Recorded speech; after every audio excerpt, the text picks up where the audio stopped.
Я особисто добре знав Андрія Парубія, тому для мене ця справа, як кажуть, болить. І тут ще ряд обставин. За декілька днів після вбивства ловлять вбивцю.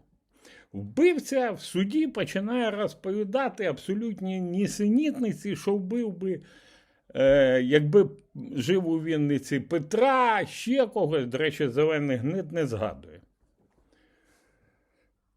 А вбивство він скоїв, бо це представник влади, який відповідальний за те, що його син зник під Бахмутом. Хоп.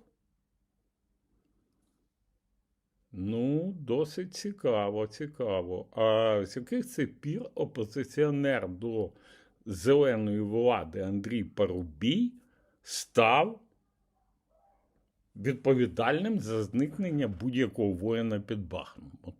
Питання? Питання.